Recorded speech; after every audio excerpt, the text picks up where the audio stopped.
Well, joining me now from Hull is the UKIP MEP Mike Hookem. Just take us precisely through what happened as you and Steven Woolfe were facing each other in that anteroom. Who touched who first? Well, let's say what happened beforehand when Steven Woolfe, in a meeting, and I was questioning some of the stuff that he was saying, stood up and said, let's take this out of the room, mano a mano, taking his jacket off and went into an anteroom, which I went into. Stupid enough, silly, I should never have done it and I would not do it again. I went into there. Steven Woolfe came at me. It was a tussle. It lasted 2 or 3 seconds before other MEP colleagues came into the anteroom. I'd backed off. The door opened. Steven Woolfe somehow fell over his own feet and fell into the room. And that was basically it. Right. And what I let's have just to back say, up a bit. Let's just back very up a bit. strongly. Hang on. Let's just go back.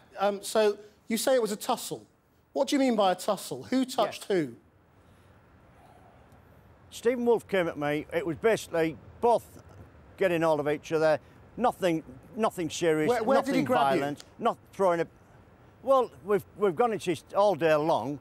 It was an incident that lasted 2 or 3 seconds, and if you're trying to remember where each other grabbed each other, it's ridiculous.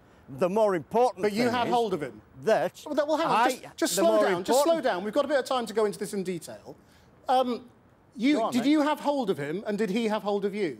No, he had hold of me. He had hold of me. Right, and you didn't have hold of him at all?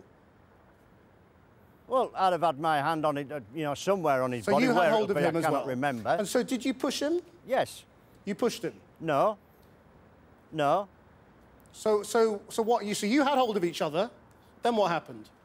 Yeah, just a tussle. What's a tussle? As I say, a tussle is two people just, pushing. got hold of each other, sorry? Pushing each other.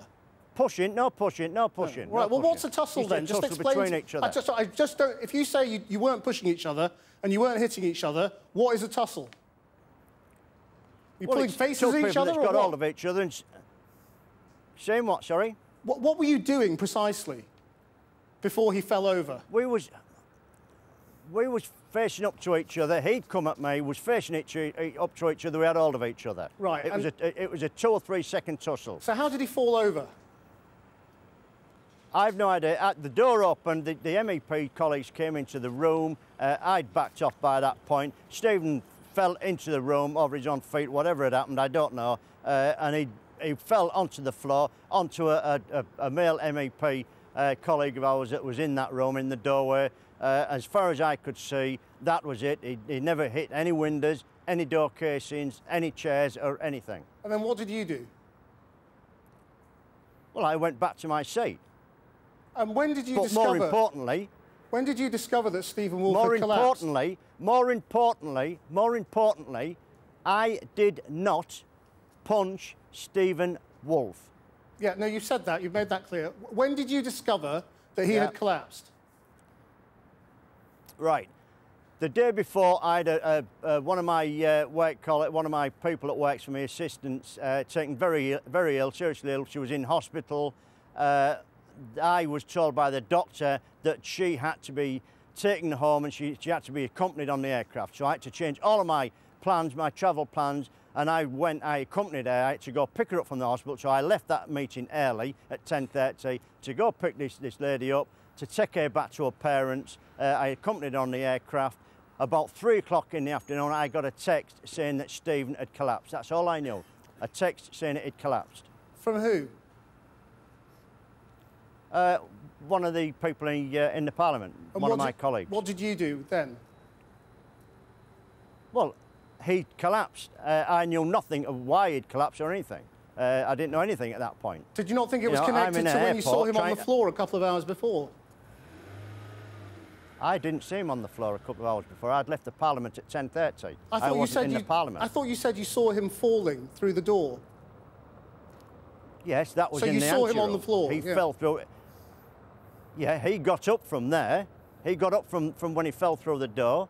He got up and said, all I wanted to do was speak to Mike in the other room, where my colleague, Patrick O'Flynn MEP, said, no, Steven, you stood up threateningly and said, I will take this out of the room, mano a mano.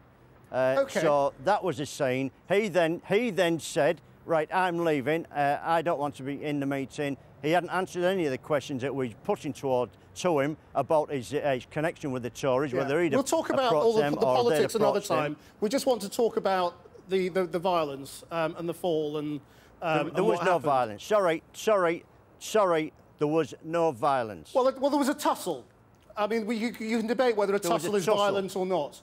Some people would say it is, some people would say it isn't. I can assure you, there was no violence. Right. This is not a violent tussle. OK, well, let's talk about the tussle and the fallout. This is two silly grown men that shouldn't have got into this position. It was a heated debate, and it shouldn't have gone as far as it did. Do you think it shows you're unfit for elected office, you know, which is what some people are suggesting? No, it doesn't. No, it doesn't. It shows that I was under immense stress at the time. It shows that Stephen asked me to go outside and I shouldn't have done it, and I've regretted it. We've all done things in life that we shouldn't have done. I did that a moment there and I shouldn't have done it. I apologise to the people in the room. I apologise to the membership of the party. I shouldn't have done it. But when you left the room, punch Steven Woolfe. When he said, let's take this outside, did you think you were going out to have a fight?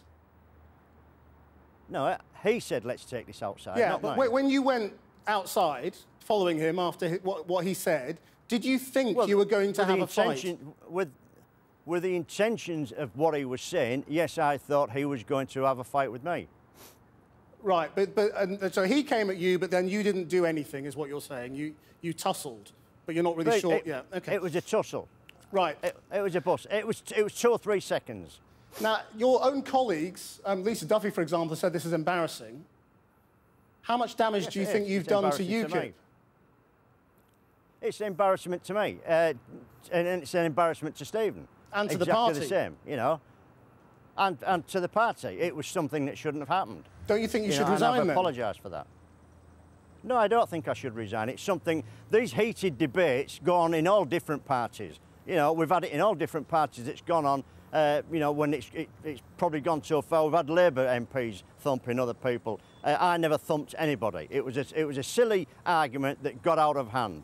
And Stephen has emailed me this morning and he said he wants to meet with me and discuss what's gone on and shake my hand. I replied to him, I will do exactly the same. I want to shake his hand and I want to forget all that's gone on and just carry on. Well, I mean, there is an investigation that may be starting within the European Parliament outside UKIP itself.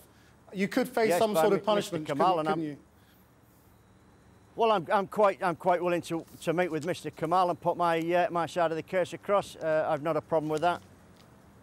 Mike Hookem, thank you very much indeed for joining us and for telling us in all that detail what happened. Thank you very much.